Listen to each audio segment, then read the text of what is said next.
Hi, I'm Dave Epstein. Welcome to this edition of Growing Wisdom. Today we're going to talk about spider plants.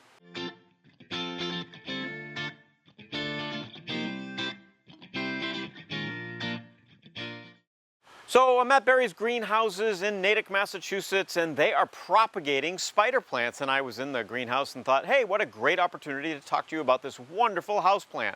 Now, first of all, you can leave these outside during the course of the summer if you're in the colder climates. If you're in warmer climates, they'll actually grow outside all year round, but they do not want to be exposed to a frost. So spider plants are a very easy plant to grow. As a matter of fact, they might be too easy. They outgrow their pots very quickly and can actually become root bound in a matter of just a couple of years.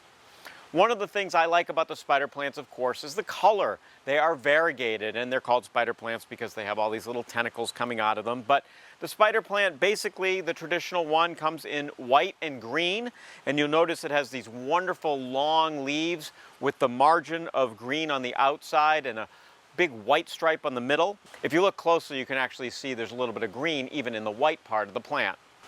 You can actually plant the little baby, as it's called, by waiting until it gets its own roots, as it will eventually do. It'll eventually just start getting little teeny roots coming out, or you can put it in a little bit of water and let it root that way. And another way you could propagate the plant is simply to put the little baby in a pot with some soil and then maybe use a paper clip or something to attach it down. Eventually the roots will come out the bottom and then you can cut the runner. If you're really good at growing, you can even propagate them without waiting for the roots. Use a little bit of rooting hormone and just keep it evenly moist at the base, and that will eventually send some roots out. So there's another opportunity to do that.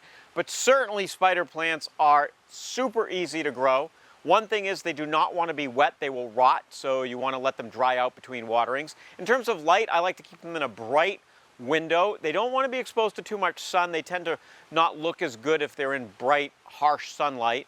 And they also can take some cool weather. So I leave mine outside until we're about to get a frost, and then I bring it inside for the winter, put it back outside sometime in the middle of spring in a shady spot. And I like the way it looks. It adds some color to a darkened corner of the yard. You'll notice these little guys over here are the next set of plants to be propagated. And look at all the thick roots here. You can see how quickly in the little pot the roots are already outgrowing their container. The plants that we're showing you here looked this way back in September. It's now the end of December, so in about 14 weeks, look how big the plant got. Pretty amazing, and that's one of the reasons why I say they will outgrow their pots very quickly. So spider plants, a great plant for lower light conditions, very easy to grow. The plant will not only give you years of pleasure, but with all the little babies, you'll be able to give more spider plants to your friends. For Growing Wisdom, I'm Dave Epstein.